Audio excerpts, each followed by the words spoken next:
Obvious good afternoon. Welcome to Smart Investor. Markets ఇవాళ rolling performance మనం చూస్తున్నాము. చాలా కీలకమైన 8,800 మార్కు చాలా సఫోకేటెడ్గా ఎంతకాలం ఆ లెవెల్ కనిపించింది. ఆ లెవెల్ను నిఫ్టీ బ్రేక్ చేసింది. వరుసగా మూడో రోజు కూడా మార్కెట్లు లాభాల బాటలో పయనిస్తున్నాయి. కొద్ది రోజులు మనం చూసాము ఈ వీక్లో స్టార్టింగ్ నుంచి మనకు హాలిడే మూడ్తో పాటు కొద్దిగా కన్సల్టేషన్ దిశగా మార్కెట్ ట్రేడ్ అవుతూ వస్తున్నాయి. అంతర్జాతీయ మార్కెట్ల నుంచి కూడా అమెరికా వడ్డీ రేట్ల పెంపు సంకేతాల నేపథ్యంలో కొద్దిగా వీక్నెస్ మనకు కనిపించింది. అయితే ఇవాళ మళ్ళీ అదే అమెరికా నుంచి అమెరికాకి నెగిటివ్ న్యూస్ అది మార్కెట్స్ మాత్రం పాజిటివ్ అయింది. అదేంటంటే వాళ్ళ రిటైల్ సేల్స్ ఒకటి, ఇండస్ట్రియల్ ప్రొడక్షన్ ఆశించిన స్థాయిలో పర్ఫార్మెన్స్ కనబరిచిన నేపథ్యంలో అంటే ఆ గణాంకాలు కాస్త నెగిటివ్గా వచ్చాయి. దానివల్ల మిగిలిన మార్కెట్స్ అన్ని కూడా కాస్త ఊపిరి పీల్చుకున్నాయని చెప్పుకోవచ్చు. ఎందుకంటే ఇలాంటి నెగిటివ్ గణాంకాల నేపథ్యంలో అమెరికా సాహసోపేతమైన నిర్ణయం అంటే తన వడ్డీ రేట్లను పెంచేందుకు అంత సుముఖత చూపకపోవచ్చు. దానివల్ల మిగిలిన మార్కెట్స్ అన్ని కాస్త బ్రెత్ తీసుకున్నాయి. అందులో భాగంగానే మన మార్కెట్స్ కూడా ఇవాళ పాజిటివ్గా ట్రేడ్ అవుతున్నాయని చెప్పుకోవచ్చు. Most of the European markets ఆ స్థాయిలో పర్ఫార్మెన్స్ మనకు కనిపించట్లేదు, కానీ బట్ ఏషియన్ మార్కెట్స్ మాత్రం పాజిటివ్ ధోరణిలో యాజ్ ఆఫ్ నో ట్రేడ్ అవుతూ వస్తున్నాయి. బట్ యూరోపియన్ మార్కెట్స్లో కొద్దిగా సెల్లింగ్ ప్రెషర్ కనిపిస్తుంది. లాస్ట్ ఒక 50-20 మినిట్స్ నుంచి మనకు కూడా హయ్యర్ లెవెల్స్ నుంచి మార్కెట్ కొద్దిగా వీక్నెస్ మనం చూస్తున్నాము. మనం డిస్కస్ చేసుకుంటున్నాగానే ఒక 10 పాయింట్స్ మార్కెట్స్ వీక్నెస్ గమనిస్తున్నాం. 8847 ఇవాళ ఇంట్రాడే హై, ఆల్మోస్ట్ 8847 నుంచి ఇప్పుడు 8814 దగ్గర అంటే 33 పాయింట్స్ దాకా హయ్యర్ లెవెల్స్ నుంచి మార్కెట్స్లో కొద్దిగా ప్రాఫిట్ బుకింగ్ రావడాన్ని మనం గమనించవచ్చు. అండ్ రిలయన్స్ ఇవాళ ఒక మేజర్ పర్ఫార్మర్గా చెప్పుకోవాలి. రిలయన్స్ 27 నెలల గరిష్ట స్థాయి దగ్గర ట్రేడ్ అవుతుంది. 1090 మార్క్ని కూడా క్రాస్ చేసి కొద్దిగా పాజిటివ్గా కనిపిస్తుంది. అండ్ రిలయన్స్లో అప్సైడ్ బ్రేక్అవుట్ వచ్చినట్టేనా అండ్ 1100 మార్క్ని ఇప్పటికైనా క్రాస్ చేసి 7-8 ఏళ్లుగా ఇన్వెస్టర్ల పేషెన్స్ టెస్ట్ చేస్తున్న స్టాక్ రిటర్న్స్ ఇస్తుందా లేదా కూడా మనం తెలుసుకుందాం. టెక్నికల్ సీన్స్ చూస్తున్నాయని. అండ్ ఐపీఎస్ గురించి ఒకసారి చెక్ చేసుకుంటే జిఎన్ఏ యాక్సిల్స్ ఐపీఓ ఇవాళ 2 టైమ్స్ దాకా సబ్స్క్రైబ్ అయింది, ఓవర్ సబ్స్క్రైబ్ అయింది. ఇవాళ ఇష్యూ క్లోజ్ కాబోతుంది. ఆశ్చర్యకరంగా క్యూఏబీ కంటే రిటైల్ పోర్షన్ ఎక్కువగా ఉంది. రిటైల్ పోర్షన్ 2.05 టైమ్స్ సబ్స్క్రైబ్ అయింది ఈ ఇష్యూలో. ఎల్ఎన్టీ టెక్నాలజీస్ నిన్న ఐపీఓ ముగిసింది, 2.49 టైమ్స్ అది సబ్స్క్రైబ్ అయింది. అండ్ షుగర్ స్టాక్స్ లో మొమెంటం కనిపిస్తుంది. ఆల్మోస్ట్ 15 నెలల గరిష్ట స్థాయి దగ్గర చక్కెర ధరలు మార్కెట్లో ఉన్నాయి. అందువల్ల ఇదర్ ఔత్ sugars, Andhra sugars, KCP sugars, Dhampur, Ugar ఇలా ఈ ప్యాక్ అన్ని కూడా 10-15% దాకా పెరిగి లాభాల్లో ట్రేడ్ అవుతున్నాయి. Talbros, auto line India, Bal pharma, Tirumalai chemicals, McDowell holdings, united breweries ఈ ప్యాక్ అంతా కూడా 15-20% దాకా లాభాల్లో ట్రేడ్ అవుతుంది. అండ్ చాలా స్టాక్స్ ఇవాళ ఆల్మోస్ట్ 50కి పైగా స్టాక్స్ 52,000 గరిష్ట స్థాయిని టచ్ చేశాయి. ఇప్పటివరకు ఉన్న మార్కెట్ ట్రెండ్ ఎలా ఉంది, ఈ టైంలో ఇన్వెస్ట్మెంట్ ట్రేడర్స్ ఎలాంటి స్ట్రాటజీ వర్కౌట్ చేయాలనిపై మనతో మాట్లాడేందుకు అనలిస్టులు సిద్ధంగా ఉన్నారు. Good afternoon all of you sir. Sudden up side breakout ఇవాళ చూస్తున్నాం. 88 చాలా సఫికేటివ్ లెవెల్ ఎంతకాలం కనిపిస్తూ వచ్చింది. ఆ లెవెల్ కూడా బ్రేక్ అయిపోయింది. 8850 దాకా వచ్చింది ఇవాళ. బట్ అక్కడ ఆ హైయర్ లెవెల్స్ నుంచి కొద్దిగా ప్రాఫిట్ బుకింగ్ వస్తున్నట్టు లాస్ట్ ఒక 10-15 మినిట్స్ నుంచి మనం గమనిస్తున్నాము. ఓవరాల్ ట్రెండ్ ఎలా ఉంది? ఇవాళ కనుక 8850 పైన కనుక క్లోజ్ అయితే, ఆ 8800 కనుక క్లోజ్ అవుతాయి, షార్ట్ టర్మ్ లో ఏ మేరకు ఇంకా మనం అప్సైడ్ చూడొచ్చు? మార్కెట్ ఇవాళ మూవ్మెంట్ చూస్తుంటే కనుక కొంచెం స్ట్రాంగ్ రికవరీ, ఒక పాజిటివ్ ఇండికేషన్స్ తోటి మనం పెరగడం చూసాము. గత 3 రోజులుగా మనం చూసాము 8,700 దగ్గర బాగా కన్సాలేషన్ అయ్యింది. నిన్ననే కొంచెం రికవరీ రావడంతో మార్కెట్ లో ఒక పాజిటివ్ ధోరణి వచ్చింది. 8800 వాళ్ళ పరీక్షించే అవకాశాలు ఉందని కూడా మనం అనుకున్నాం. కాకపోతే కొంచెం హయ్యర్ రేట్ నుంచి 30-40 పాయింట్స్ 8850 దగ్గర నుంచి ఇంట్రాడే కరెక్షన్ వచ్చినప్పటికీను అది మనం ఇంకా ఇంట్రాడే కరెక్షన్ అనుకోవాలి, కానీ పెద్ద వీక్నెస్ మనం అనుకోవడానికి లేదు. ఎందుకంటే వీకెండ్ వస్తుంది కాబట్టి మార్కెట్ లాస్ట్ 1 వీక్ గా కొంచెం సబ్డ్యూడ్ గా ఉంది కాబట్టి కొంచెం ట్రేడర్స్ ముఖ్యంగా ఫ్యూచర్స్ లో పొజిషన్స్ ఉన్న వాళ్ళు ఓవర్ ద వీక్ క్యారీ చేయకుండా కొంచెం లాంగ్ అన్వైండింగ్ చూడదని మార్కెట్ కొంచెం ఈ లెవెల్లో ప్రాఫిట్ బుకింగ్ మనం చూసాము. కాకపోతే కీలకమైన రెసిస్టెన్స్ చూస్తే కనుక 8,800 నిన్నటి వరకు ఆ 8800 అనేది ఇవాళ సపోర్ట్ అయింది. బహుశా ఇప్పుడు పుల్ బ్యాక్ రియాక్షన్ అక్కడికి రావడం మనం చూస్తున్నాము. ఏమాత్రం కనుక మార్కెట్ ఇదే లెవెల్లో కనుక క్లోజ్ అయిందంటే మటుకు స్ట్రెంత్ ఉన్నట్టే అనుకోవచ్చు. ఆ నెక్స్ట్ రెసిస్టెన్స్ కూడా అధిగమించినట్టే అనుకోవచ్చు. అలాగే బ్యాంక్ నిఫ్టీ కూడా మనం చూస్తే 20,000 మార్క్ పైన కొంచెం రికవరీ అవ్వడం కూడా మనం చూసాము. ఇది కూడా పాజిటివ్ ట్రెండ్. సో ఈ లెవెల్లో, ఈ కరెంట్ లెవెల్లోనే మార్కెట్ ఇవాళ కనుక క్లోజ్ అవుతే టెక్నికల్ గా ఒక రివర్సల్ ఏర్పడినట్టే. అప్పుడు బహుశా నెక్స్ట్ వీక్ కూడా మార్కెట్ అప్ ట్రెండ్ కంటిన్యూ అయ్యి 9,000 మనం లాస్ట్ వీక్ మనం చూసాము హై, ఆ లెవెల్ని ఒకసారి మళ్ళీ వెళ్ళే అవకాశాలు కనిపిస్తుంది.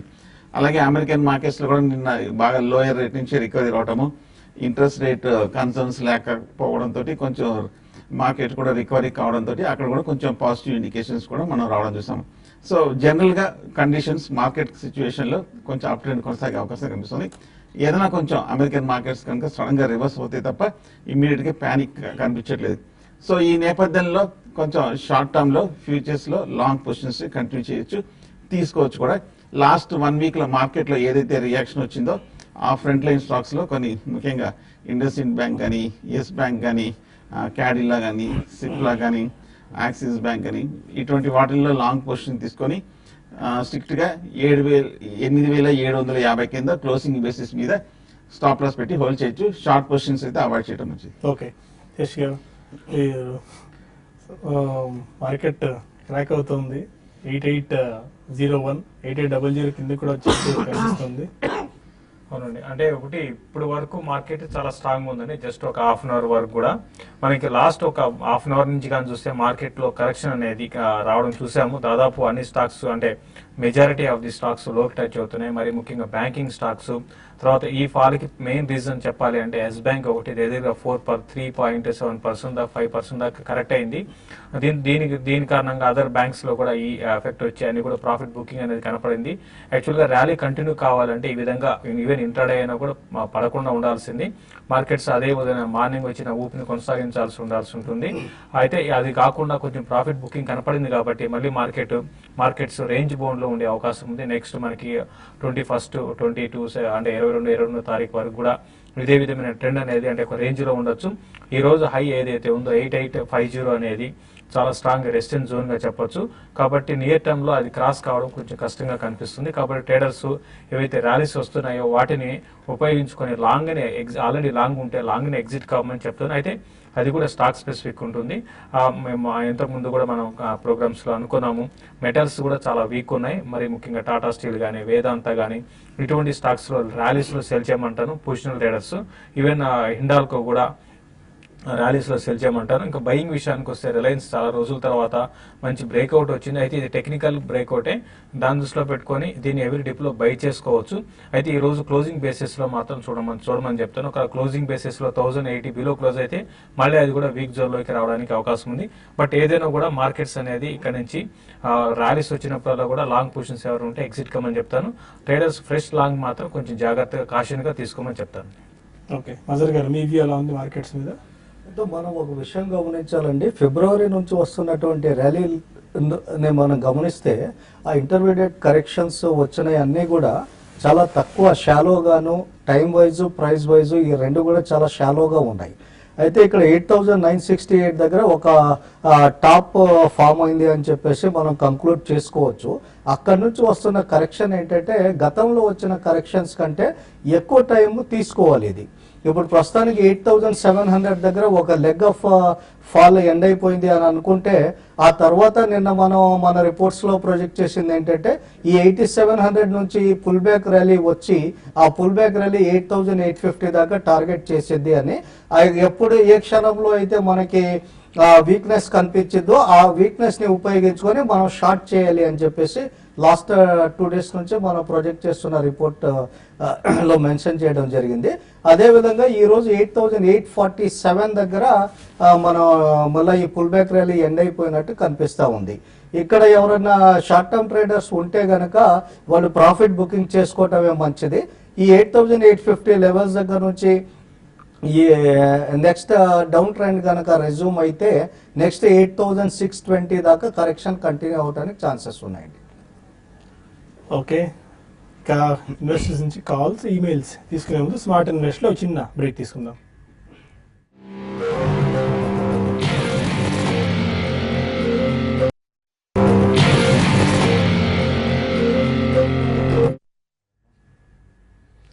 Welcome back to smart investor. కొంతమంది కాలర్స్ లైన్ లో ఉన్నారు. ఫస్ట్ కాలర్ అనంతపురం నుంచి కుమార్. అడగండి కుమార్. నమస్కారం సార్. నమస్కారం అండి సార్ శేషు గారి సార్ క్వశ్చన్ అడగండి. సార్, ఐనాక్స్ వీళ్ళు నా దగ్గర 230 హోల్డింగ్ లో ఉన్నాయి సార్. ఓకే, అది ఎంత సార్ లాంగ్ టర్మ్ 1 year లేదా 2 years వరకు ఉంటాను సార్. అది ఇంకొక స్టాక్ కూడా రికమెండ్ చేయమని. ఓకే, ఐనాక్స్ విండ్ 230లో ఉన్నారు, ఏం సజెస్ట్ చేస్తారు? మొన్న సడన్ గా పెరిగింది 19-20% దాకా. అవునండి, ఐనాక్స్ విండ్ కంటిన్యూగా మనం చెప్తున్నామండి, ఇప్పుడు కాదు 260 280 లెవెల్స్ నుంచి కూడా దీన్ని అవాయిడ్ చేయమని చెప్తున్నాము.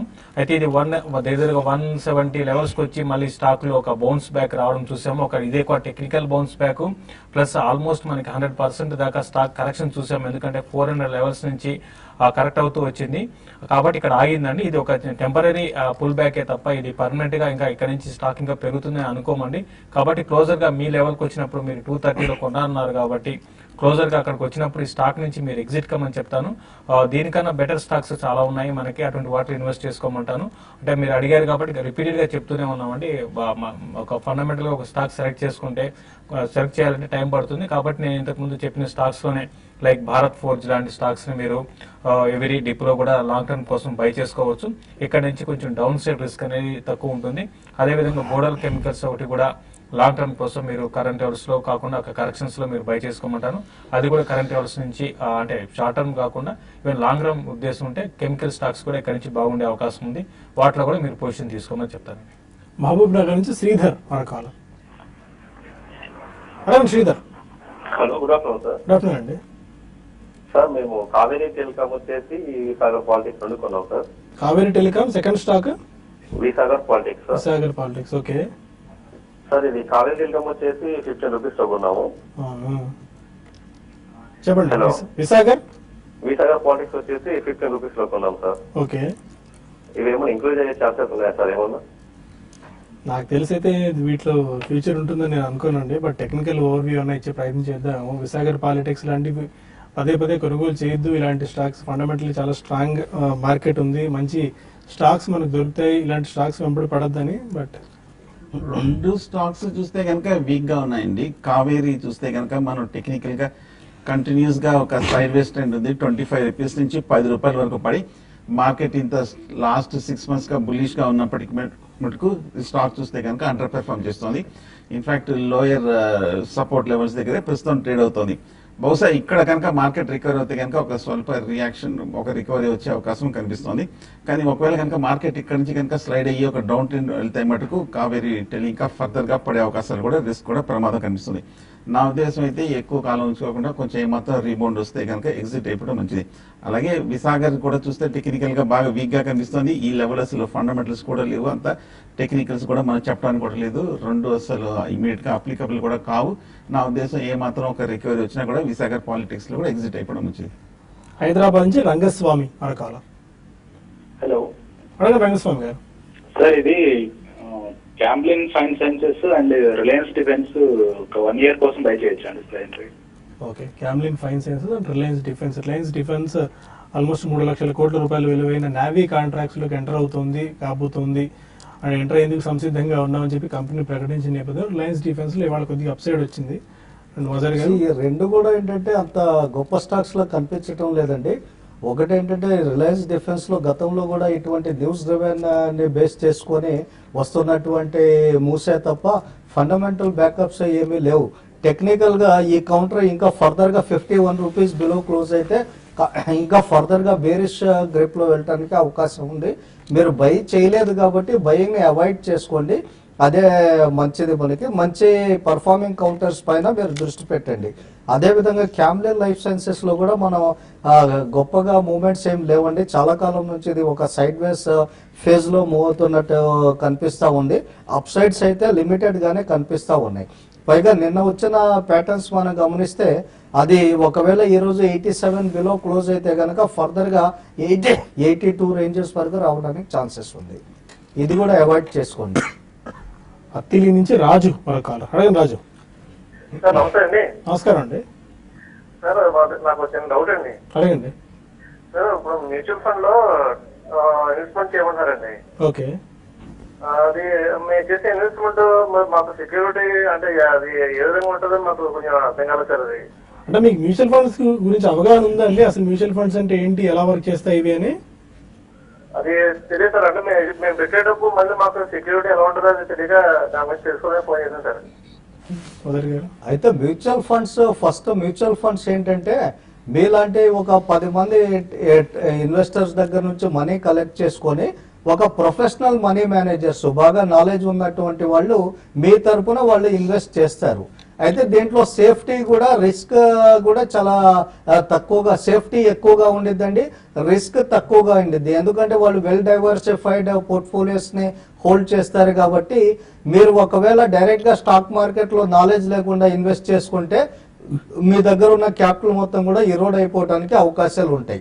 అందుకోసం మీరేంటంటే మీ డబ్బులు ఈక్విటీస్ లో ఎక్స్పోజర్ తీసుకోవాలి అని అనుకుంటా ఉంటే మ్యూచువల్ ఫండ్ రూట్ ద్వారా ఒక ప్రొఫెషనల్ మనీ మేనేజర్ కి మీ మనీని మీరు అప్పచెప్తా ఉన్నారనమాట. నిస్సందేహంగా మీరేంటంటే ఒక సిస్టమేటిక్ ఇన్వెస్ట్మెంట్ ప్లాన్ అని చెప్పేసి, అంటే నెలకు మీ కెపాసిటీని బట్టి ఎంత సేవ్ చేసుకుంటారో ఆ విషయాన్ని మీరు గ్రహించి ఆ సిస్టమేటిక్ ఇన్వెస్ట్మెంట్ ప్లాన్ పద్ధతి ద్వారా మంచి డైవర్సిఫైడ్ మ్యూచువల్ ఫండ్ ని సెలెక్ట్ చేసుకోండి.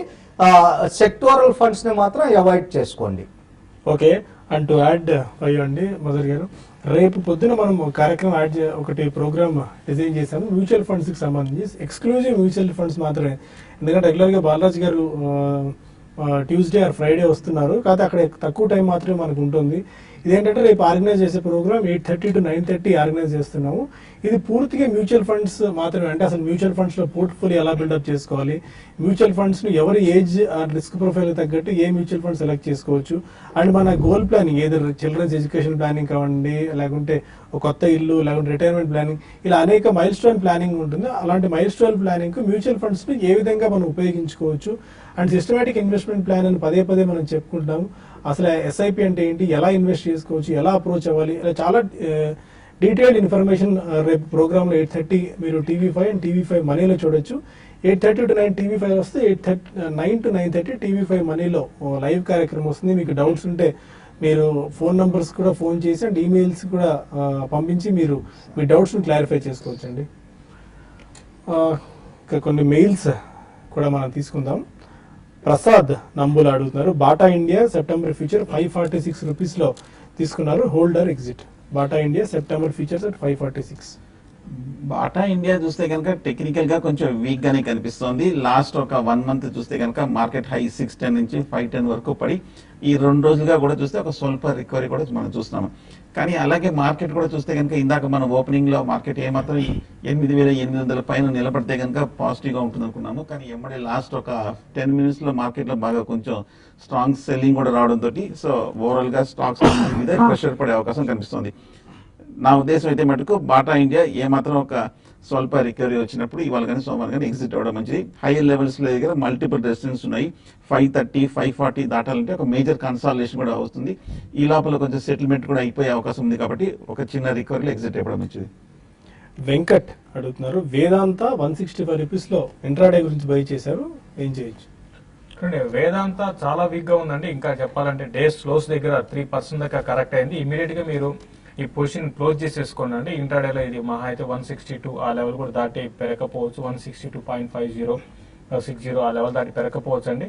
క్లోజ్ చేసుకోండి. ఇంకా చెప్పాలంటే దీన్ని రివర్స్ వెళ్ళొచ్చండి. మీరు కొంచెం ఇంట్రాడేలో మాత్రం పుల్ బ్యాక్ వస్తే ర్యాలీస్ లో దీన్ని ఎగ్జిట్ షార్ట్ సెల్ కి అనుకూలంగా ఉందండి. ఓకే, సడన్ ఫాల్ మార్కెట్స్ లో చూస్తున్నాము. హైయర్ లెవెల్స్ నుంచి బాగా స్లిప్ అయిపోయి 8,775 లెవెల్స్ కూడా వచ్చేసింది. అంటే ఆల్మోస్ట్ 60 to 65, 70 పాయింట్స్, 75 పాయింట్స్ దాకా వీక్నెస్ మార్కెట్స్ లో వస్తుంది. మిగిలిన ఏషియన్ మార్కెట్స్ అన్ని కాస్త పర్వాలేదు అనిపిస్తున్నా, యూరోపియన్ మార్కెట్స్ బాగా, ఏషియన్ మార్కెట్స్ 1-2 తప్ప మిగతా అన్ని కూడా క్లోజ్ ఉన్నాయండి. యాక్చువల్గా అంటే యూరోప్ మార్కెట్స్ అంటే లాస్ట్ నైట్ డౌ జోన్స్ పెరిగిన విధానం అనుగుణంగా యూరోప్ మార్కెట్స్ రియాక్షన్ అంటే ఆ విధంగా పెరగలేదు. ప్లస్ ఓపెనింగ్ నుంచి కూడా ఇవి కరెక్ట్ అవుతూ వచ్చాయి, అదొక కారణం. ప్లస్ హైయర్ లెవెల్ లో మార్కెట్ సస్టైన్ కాలేకపోయింది కాబట్టి ఇక్కడ బుల్స్ కొంచెం ట్రాప్ అంటే హైయర్ లెవెల్స్ లాంగ్ పొజిషన్ తీసుకున్న వాళ్ళందరూ కూడా ట్రాప్ అయిపోయినట్టు కనపడుతుంది. ఎందుకంటే సెల్లింగ్ అనేది ఇంటర్డే బేస్డ్ బై చేసిన వాళ్ళు కూడా సెల్లింగ్ అనేది కనపడుతుంది. బట్ ఓవరాల్ గా మార్కెట్స్ అనేది కొంచెం వీక్నెస్ అనేది బాగా వచ్చిందండి. యూరోపియన్ మార్కెట్స్ ఆల్మోస్ట్ 0.5% దాకా పడిపోతున్నాయి ప్రస్తుతానికి. లక్ష్మారెడ్డి రాపాక మెయిల్ చేశారు, ఫినోలెక్స్ కేబుల్స్ ప్రెసెంట్ రేట్ లో ఎంటర్ అవ్వచ్చాను. మొదటి గారు Finolex cables.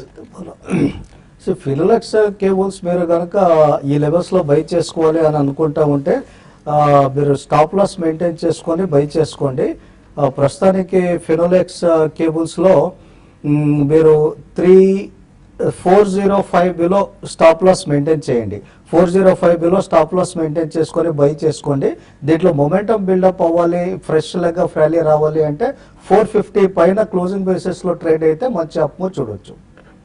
Okay, Kumar mail చేశారు, trading purpose Ashok Leyland present రేట్లో బై చేసుకోవచ్చా? అశోక్ లేలాండ్ అశోక్ అవాయిడ్ చేయడం మంచిది. నిన్న కూడా మనం చూసాము, బాగా జర్క్ రియాక్షన్ మనం చూసాము. స్టాక్ కూడా కొంచెం నెగిటివ్ గా కొంచెం స్పందించడం, కొంచెం న్యూస్ కూడా కొంచెం నెగిటివ్ గా రావడం తోటి ఓవరాల్ గా కొంచెం లాస్ట్ షార్ట్ టర్మ్ లో వీక్ గా ఉంది. ట్రేడింగ్ కోసం పూర్తిగా అవాయిడ్ చేయడం మంచిది. పైగా మార్కెట్ కూడా బాగా నెగిటివ్ లోకి వచ్చేసింది కాబట్టి సో అవుట్లుక్ చూస్తే కనుక కొంచెం కాషియస్ గానే వీక్ గానే ఉంది కాబట్టి లాంగ్ పొజిషన్స్ అశోక్ లేలాండ్ కదా మిగతా స్టాక్స్ లో కూడా ప్రస్తుతం అవాయిడ్ చేయడం మంచిది, మార్కెట్ కన్సాలిడేషన్ పూర్తయ్యే వరకు. Okay, as of no market picture ఒకసారి మనం చూసి ఇంకా కొన్ని మెయిల్స్ మిగిలిపోయాయి. TV5 మనీలో ఆ మెయిల్స్ అండ్ ఫోన్ కాల్స్ మనం తీసుకుందాం. యాజ్ ఆఫ్ నో మార్కెట్స్ని కాస్త పతనం దిశగా నడిపిస్తున్న స్టాక్స్లో Yes Bank, ICICI Bank, HDFC, Tata Motors, Zee entertainment లాంటి కౌంటర్స్ ఉన్నాయి. వీటిలో సెల్లింగ్ ప్రెజర్ కొద్దిగా ఇంటెన్సిఫై అయింది. స్పెసిఫిక్గా ఎస్ బ్యాంక్ వీక్ అవుతుంది, ఆల్మోస్ట్ 3.5% దాకా పడింది. 1180 దగ్గర యాజ్ ఆఫ్ నో ట్రేడ్ అవుతూ వస్తుంది. అండ్ టాటా మోటార్స్ కూడా 3% దాకా క్రాక్ అయ్యి 552 దగ్గర యాజ్ ఆఫ్ నో ట్రేడ్ అవుతూ వస్తుంది. మొత్తానికి అయితే హయ్యర్ లెవెల్స్ నుంచి సెన్సెక్స్ 200 పాయింట్స్ ప్లస్ దాకా వీక్ అయింది అండ్ నిఫ్టీ 70 పాయింట్స్ వరకు క్రాక్ అయింది. అండ్ ఎనీ క్లోజింగ్ ఇది మజర్ గారు?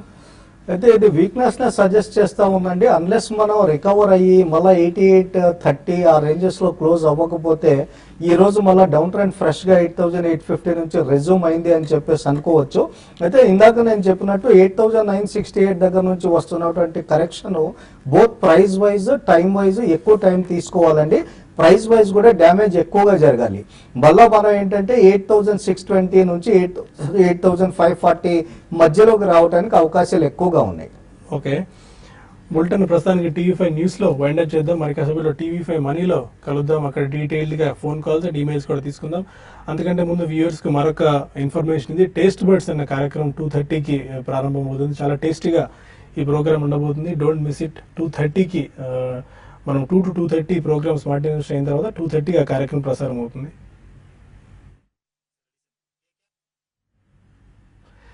ప్రస్తుతానికి స్మార్ట్ ఇన్వెస్టర్ TV5 న్యూస్లో ముగించి మరి కాసేపులో TV5 మనీలో కలుద్దాం. Stay with us.